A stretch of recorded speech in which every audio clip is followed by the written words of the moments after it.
G'day punters and welcome to a very special race preview. We are on location we don't get away that often. We're up here for Mudgee Cup.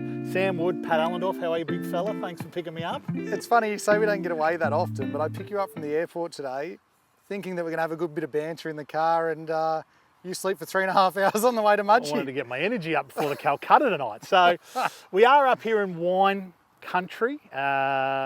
The Mudgee Turf Club has been here for 179 years and it's a beautiful race course.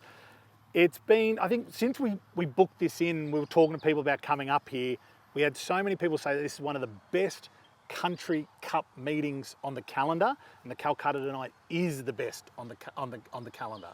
Yeah, well, I've been coming to Mudgee, I reckon, for 15 years and hadn't been to the races once. I went last month for the October long weekend. And you've got me straight back this month.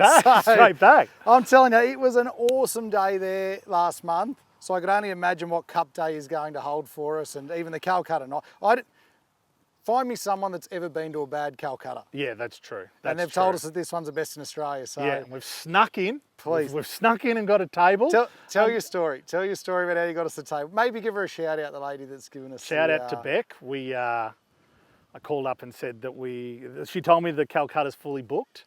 And I said that Did you have to name drop some I had to name drop. Luke Marlowe and Dave Stanley are doing the Calcutta tonight. So I said, hey, we're with them. We're with the Sky Racing crew. She goes, 10 minutes later, I get the phone call. You're back. You've got a table, miraculously. And look, as much as I want to be sitting down in there tonight, I would love them to say that they don't know you.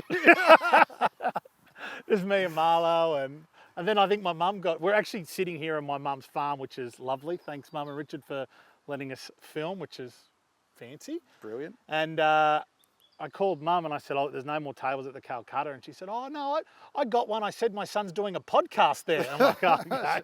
Which isn't the case. She's name dropped me. So Love look, it. we've got a great day of racing tomorrow. It was raining on the way up. I called Mum this morning at the farm. She said it was raining as well. It looks like we're not going to get any more wet for the rest of today. And I don't think any tomorrow. Possibly running on a heavy 8. Hopefully you've done the form to that. Hopefully it is a heavy 8 because that's what all the form has been done for. Good. All right, well, how about we do just a couple of best bets, maybe a bit of value, and then we'll both have a go at the cup. Beauty. Kick us off. What's your best bet of the day? Best bet of the day, I know I'm a special for a bit of Annabelle Nisha mail. I know I'm always about stable mail for them, but this one, It better come through. I reckon it'll come through because this time I haven't got stable mail. Okay. I didn't bother asking him because I didn't want him to talk me out of it. It's the Rush Attack, race 4, number 3. It looks a very weak maiden, and this horse looks very progressive. So that's who I'm tying my best bet to of the day. Just going head on into the only maiden of the day. Oh, do you know what? There's 2 maidens. Oh, on. There's one earlier that I am touching as well. But we'll touch on that later. But this looks a pretty special horse, Rush Attack. So I'll be tying my multis to it for the day. So that is race 4, number 3. Race 4, number 3, punters. What about yourself, mate? What have you got for us? In fact, I did like one in that race, but I'm not going to go against you. I think, for me, with these country cups and fully immersing yourself in the area. let me finish. You go outside the page for form. I love this. You go right outside the numbers. Some say I don't even do the form. I like to get involved with whatever the region's famous for. So we've already had a few reds. I like to see who the local trainers are. There's a few of them around, and I like to see the local jockeys. Not so many. But I've got a few. There's one coming up. In fact, do your next best bet before I kind of get in on. My next best bet, I would probably be going to. It's a little bit of an outsider. Race 6, number 6, Dirty Merchant. Okay, that's why I wanted to get into this. Don't you dare. The Dirty Merchant. Yeah. I think its last start, it really had to do a lot of work to lead. It had a lot of weight, and this time it comes back 200 metres, drops 4 kilos. I think the 2 favourites are probably a bit false in Seguso and Moeta. Yeah. So I reckon it's $7. It represents a great bit of value, Dirty Merchant. Yeah, I can't get hot on the faves in a lot of these races, if I'm honest. I don't know if it's early money or... You're not a real favourite bettor, though. No. No, I like the roughies, and I think tomorrow might... Look, if you can't bet on Aaron Bullock tomorrow, because the bull is going to have a day at Mudgee. Oh, you want to ride the bull, don't you? I want to ride the bull. You want to ride the bull. Give me the horns. Give me the horns. If we run into him, I'm going to give him that.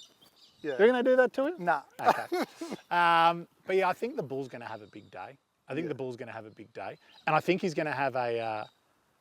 look, Tavi Time, talk me out of it. I know it's short price favourite in the Mudgee Cup. It's currently, I think, $1.90 with Dabble. Its form is... There's a forgotten horse in here, the Toppy. What a deal. Well, I've got a theory. If you're tipping Tavi Time and you left the office, yesterday? Yep. And you told him you were tipping Tavi Time, I know the leg up's already releasing reels tipping the top weight with its Melbourne form. Oh, so that's right, yeah. I don't know if this is just to go against you, but... at least the price might drift on Tavi Time. Well, the top weight is a very good horse coming from Melbourne, but Tavi Time looked too impressive last start where it just sat off and then checked off heels and absolutely demolished the field at, was that at Scone or Newcastle? That was at Newcastle. And it was just, I think it was very, it was a tactful ride. And I think it's a very... We got that word in. We got that word in. I spluttered over it a few times before we started recording. But yeah, no, look, I think if you're going to have one bet at Mudgee tomorrow, it's got to be Tavi Time. Well, I reckon if you're going to back Tavi Time, you've really got to tie it into a multi. You can't be... you probably can't be just sitting there and unloading the bank. I think it'll drift a little bit, to be honest with you. I think they will find that Melbourne horse. I know you were asking before about outsiders. Have you got one in the cup? In the cup, yeah. Ballistic Kids, and not just because my kids are ballistic. Yeah. I think this horse, it hasn't been out of the placings its last 6 runs. It looks like a horse that could be around the money in a race like this. So I think it was about 30 to 1 when I was looking at yeah, I think it's rolled into kind of early 20s. Early 20s yesterday. If you're a trifecta player, Quinella player, I'd be throwing that into most exotics. So, yeah, I find it hard to go away from Tavi Time here. I do understand why Nick would be tipping. What a deal, I think. I think he's tipping that.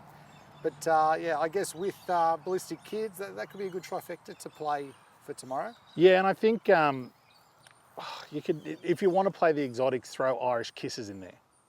Did you? Not going to do a joke. Did you have a joke about Irish Kisses? Punters, let me know if you think this joke's funny. I said to Pat, I'm going to tip a horse, a roughie in the cup, and it's Nicky Webster's Irish cousin, Nicky O. Webster's horse, Irish Kisses. You know, like... Oh, it's still hard to get. Strawberry Kisses, Irish Kisses. It's still hard to get. Maybe that might even get the cut. No, don't cut it out. No, cut it out. We've got the sporting news guys here, so we're up here with them for the week, which is, well, not the week. Are we staying for the week? The boys are nodding. We're staying for the week. So we've got the preview today, we've got the Calcutta tonight, we're going to be out at the races tomorrow, which is fantastic. Actually, I want to give you one more. We like bookending the card. Yeah. You've given us one in the first, I think. No, not yet. Would you like to give us one in the first? Yeah, that's the other maiden. The other maiden is... Oh, good. Yeah, we're tipping in the maidens. Then the other thing I'm going to tip into is a 20-horse field. I'll be quick. Race 1, number 8. I think it's Floss's Girl. Yeah. There's if anyone's wondering why we're kind of, I think it is, we have zero internet connection. Yes, and we're not printing the papers out anymore. No, environmentally friendly. Very environmentally friendly. But yeah, Floss's Girl, coming off 2 very good trials. I think that this field is not very strong, and I'd rather go with the potential than the exposed form here. It's about 10 to 1. Yeah. So speaking of 1, it's actually Floss's 1. Floss's 1. Floss's 1. Floss's 1, 10 to 1. It's very glary too. Bookend the meeting for us, mate. Give us the winner of the last. So we've tipped in the cup, we've tipped in the 2 maidens, and I'm gonna dip my toe into the last race, because what do you say if you win the last race? If you win the last race, you shouldn't lose. You should be able... I know it's obviously gamble responsibly. Gamble responsibly, obviously, win the day. But how often do you back the winner in the last and you don't lose to the day? You don't. You forget a lot of the earlier bets you've had. But I like Leica Storm. The bull is on it. Yep. It's currently first emergency. It's got great wet tracks stats. It's won here at Mudgee before, so it's basically a local like me. And like I said, it's first emergency, so we need a little bit of shuffling around. The market is kind of trending towards it at the moment. I think it's about $3.40 with Dabble. But yeah, look, we backed the winner in the first, we back it in the Cup, a few along the way. I'm looking forward to tomorrow. So if you're out at Mudgee Cup and you want to come say hello, make sure you do. Anything else? That's all. All right, enjoy it. Cheers, guys.